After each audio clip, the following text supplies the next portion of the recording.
Okay, so today we'll talk a little bit about the halachot of Muktzeh. We reviewed the Mishnah. Now I want to look at the halacha in the tool in the shulchan-aruch about certain items.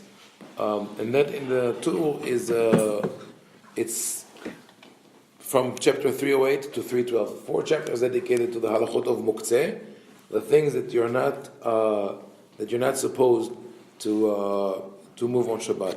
So the Bet Yosef, Rabbi Karo, in his introduction to the whole discussion, he cites Maimonides, and it's important to read what he wrote. He says, "Asru hachamim letaltel miktzat dvarim b'Shabbat kedech shu oseh b'chol."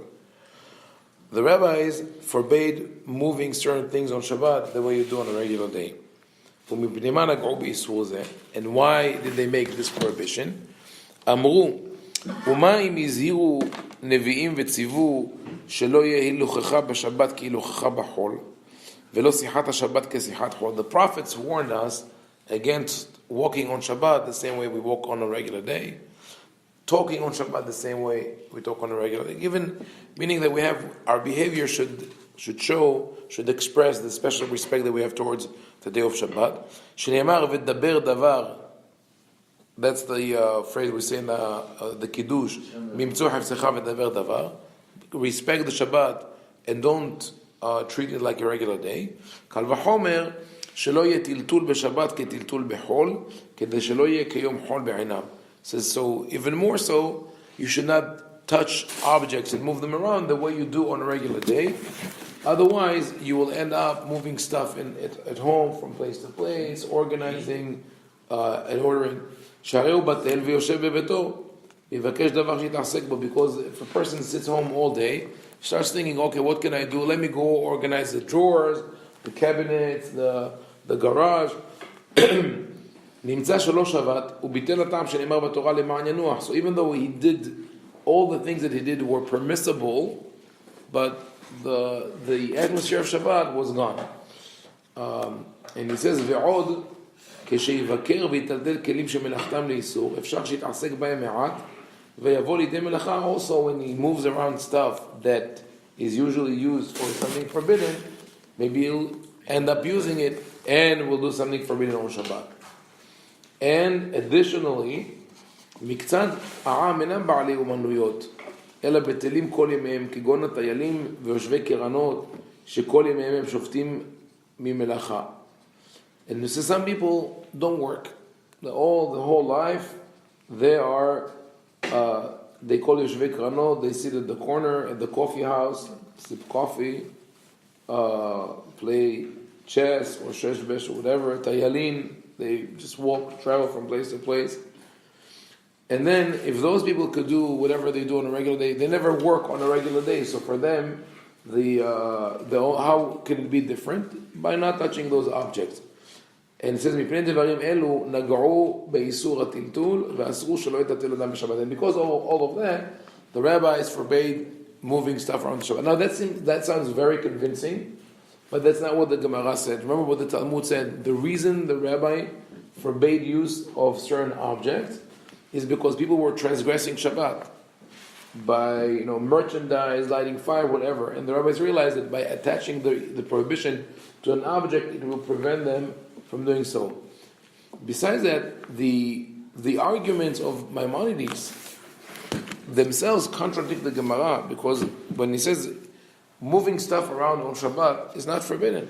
And if you want to do it, let's say you want to reorganize your house on Shabbat, and even if you move furniture around, there's no prohibition there. If that makes you feel happy, that is the only day that you have to do it. And now when you finished, even though you're tired, it's when you sit and look around. Oh, I love the house the way it looks now. There's no reason to forbid that.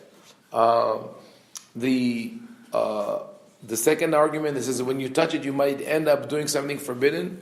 The Gemara didn't mention that. This is sort of a decree that we don't add decrees of our own mind. And finally, when you speak about those people who don't do any work during the week, it's true that they don't work. Maybe those people don't have a profession, don't have a job, but they still, even on their daily routine, would do things that are not allowed on Shabbat. Just to light a fire if that person wants to make a cup of coffee and makes, puts the finjan on the fire, he already did melacha. Talking back then that you had to light fire to cook. So one way or another, they are doing melacha on a regular day. So there will be a distinction between Shabbat and a regular day. So that is the methodology of Maimonides. He has to create the rationale for what the Hachamim say. So we have the argument of the Gemara that the rabbis did it in order to stop people from transgressing Shabbat, and the three arguments of Maimonides. So you won't work hard on Shabbat by moving permissible stuff. You won't end up using something in a forbidden way, and to make the distinction for those people, the very small portion of the population who do nothing all week. והרעב"ד כתב שם טעם אחר, שטלטול דברים המוקצים נאסר מפני גדר או ההוצאה. רעב"ד, Rabbi Avraham ben David of Poskera, who was the rabbi who, right after the Maimonides published his book, the Ra'avad, who lived in Provence, didn't like the approach of Maimonides, and he had to argue with them. He made almost a comment on every chapter of Maimonides, and he says the reason for not being able to touch those things called Muktzeh on Shabbat is that if you touch them, you'll end up taking them into the public property. And again, this is something that is not mentioned in the Talmud.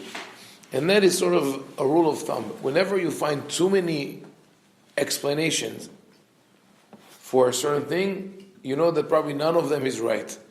If you come with too many theories, why is the first one not insufficient? You come up with other arguments because you don't feel satisfied with the original one. The original one is the one that the Talmud mentioned, but it already came and went. So now they try to make new arguments. Because if we stick to the original argument of the Gemara, of the Talmud, which was, people transgress Shabbat, but once you made the object untouchable, they stop transgressing Shabbat.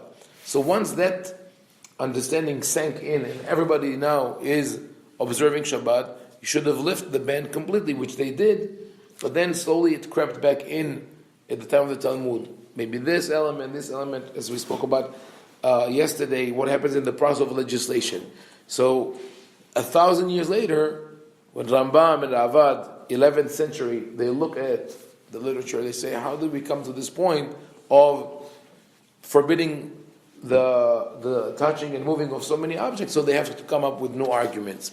How did the Ravad's reason differ from the rabbi's reason because of transgressing Shabbat? No, because he's essentially the same thing, but only in a special way. No, because he focuses only on the prohibition of taking something from your house into the public property. Yeah. So the Bet Yosef, Rabbi Yosef Karo, continues to explain what are the different definitions or categories of Muktzeh. It says mithalkim leshisha halakim. Now there are 6 different categories of things that could be called Muktzeh. And remember that the word Muktzeh literally means designated. So it could be designated for something or designated of something. So when we talk about, for example, Sukkah, the poles and the fabrics and the decorations of Sukkah are called Muktzeh.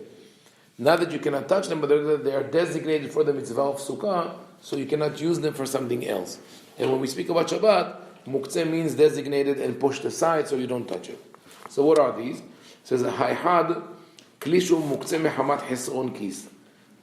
That is something that's not mentioned in the Mishnah. Later on the Talmud adds it. And that is something which is so precious that you don't want to use it for anything but its original purpose. For example, a knife that is used by the slaughterer to slaughter animals, and the knife of the mohel, to do Brit Milah, it's also very precious tool. Not safarim, v'shev saparim, and the shears or razor of a barber, because also those are like the tools of the trade. You don't want to touch them. So those you cannot touch on Shabbat. You put them aside, you cannot touch them. And of course you run into a problem. What if that precious object is in the center of your table, and now if you'll eat around it, it will be damaged more than if you would touch it and move it somewhere else. But we'll put it aside. Hasheni kliv she'melachto li'isur. The second one, the second category is something which is used for forbidden work on Shabbat, and that runs against we'll see later on it's not that you cannot move it in any case. Sometimes you could move it also if you need to use it for permissible use. Hashlishi kol davar she'eno kli velo ma'achal adam velo ma'achal behema. Says if you have something which is not an object, not a utensil, and not food for either man or animal, you cannot use it. For example, stones, coins, planks of wood, dust, dirt, a dead body, animals, dried fruits that did not dry yet, so you cannot eat them. All these things do not fall under the category either utensil or food. And of course, if you say of stones, the classic example that comes to mind is, why would anyone use stones on Shabbat today? Back then, they had a lot of uses for stones. Today, people don't pick up stones right on a regular basis unless you're a rock collector, or if you're one of those Hasidic Jews in Yerushalayim that throw stones at cars on Shabbat. It's a serious question. People said, how can you? They said, you cannot touch stones on Shabbat. Now it's okay to say no, we designated them before Shabbat. We went and we put a pile of stones. As this I will throw on cars tomorrow. So, which, by the way, keeping it. Oh, keeping yeah, but I'm saying today it's not very common that we do that. Yeah. Back then it was. People had different uses for them. Yeah. And that's called Muktzeh mehamad gufo. This is something that its very essence is something that you cannot touch. הרביעי, כלי שמלאכתו להיתר ומונח עליו אחד מהדברים המוקצים מחמת גופם. The fourth one is something that usually is permissible, but on top of it, there's something which is forbidden. For example, you left coins on top of a spoon. So can you need the spoon? Can you move the coins? So that is not really muktzeh. That is not essentially muktzeh, but it becomes untouchable because there was something on it. And again, this also goes against the original Mishnah, because the Mishnah says in such a case, let's just brush the other thing aside. You need the base. The fifth type of muktzeh is something that when Shabbat started was still unattainable. You couldn't touch it. For example, fruits on the tree. You're not allowed to pick up fruits on Shabbat, right? Now, what happens if fruits fell from the tree on Shabbat? So technically, you could eat them. Everybody said, no, this is muktzeh. Because when Shabbat started, you were not allowed to touch them. So in your mind, they're pushed aside. They're separated. So again, it's a rabbinical decree. It's not the biblical law. And the sixth one is what I mentioned before, Muktzeh mehamad mitzvato, something that you don't touch because it's dedicated to its purpose of mitzvah, like the sukkah. So you already see that the discussion in the Mishnah over time branches off. Now we have 6 categories, and each much of them. Now, in the first, that was the introduction of rabbi-karo. Here, in the actual commentary to the chapter, he starts talking about the prohibition of moving tefillin on Shabbat. If you ask today, a lot of observant Jews will tell you that you're not allowed to touch tefillin on Shabbat.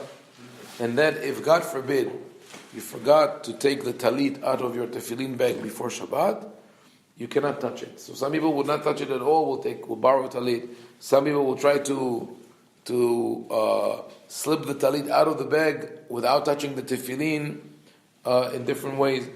And at the time of Rabbi Karo, it was not clear. He says, someone wrote that you cannot move tefillin b'Shabbat, but then then he himself, the same author in the book called Mikdash, said, "Kashe li midamrinan desharele shel durei tefillin beyom tov."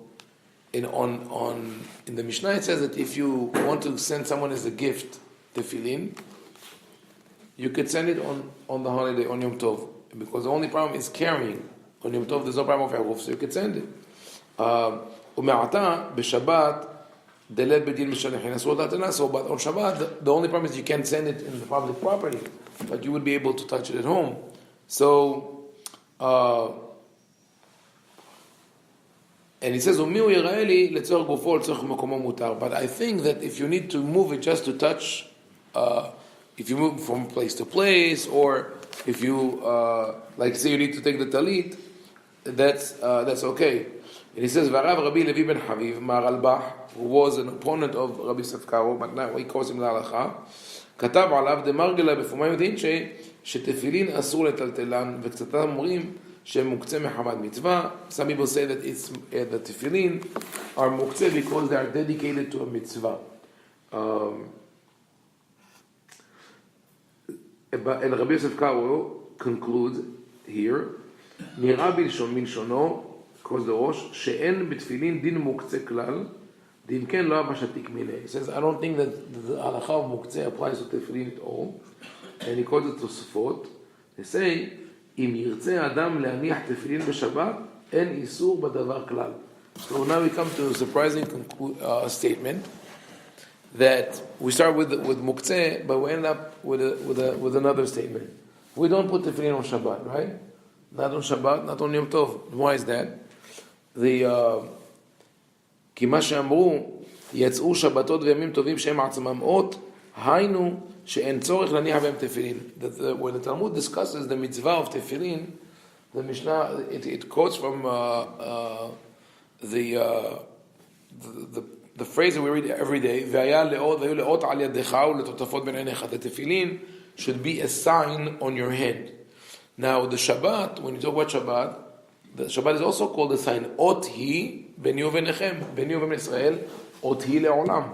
So they say, the rabbis say in the Talmud, you wear tefillin as a sign of the covenant between you and God. But Shabbat and Yom Tov, which themselves, the day itself, is a covenant, you don't have to wear tefillin. So some commentators understand that as a total exemption, meaning on not just an exemption, but you're not allowed to wear tefillin on Shabbat and Yom Tov because you already have one sign, you don't need another sign. But Rabbi rabbi-karo says here, in the name of the Tosafot, why not?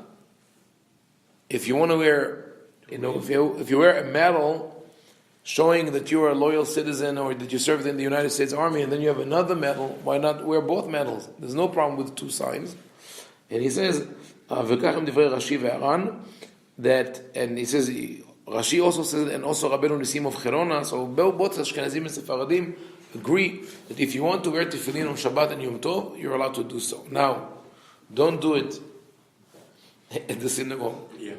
According to Halakha, no. If you do it at home, according to shulchan-aruch, no problem. If you do it in the synagogue, those people who prepare the stones before Shabbat will be there. Be careful. And his conclusion is this: those people who said that you cannot carry or move tefillin on Shabbat are of the opinion that you're not allowed to wear them on Shabbat. And because they hold that way, they say if you cannot wear them, you cannot touch them. But because, as Rabbi rabbi-karo says, we hold that you can wear them if you want, you're allowed to move them. Now, there's another ramification of this, and that is the practice that we have today of not wearing tefillin on Chol HaMoed. On Chol HaMoed we don't wear tefillin, but that was not the case until the 1300s, 1400s, with the revelation or distribution of the book of the Zohar and the Kabbalistic tradition. They came with the concept. They said that the Moed, Chol HaMoed, the intermediary days of Sukkot and Pesach are considered an oath, and therefore you cannot wear tefillin on them. And they said also that you have to remove your tefillin before the Musaf of Rosh Chodesh, because the Keter, the Kedusha of Keter, is like a sign, and therefore you have to remove tefillin. But before that, before the rise of Kabbalah, people used to wear the tefillin to a Musaf, they used to wear tefillin on Moed, and until today, there are some among the Ashkenazim, some of the Midim of the Gra, and some of the Jews of Germany, who wear tefillin on Chol HaMoed. So that's interesting how we have this divide regarding a mitzvah that is so essential and so important. But we'll stop here, and tomorrow we'll continue with the more categories of Hilchot Muktzeh.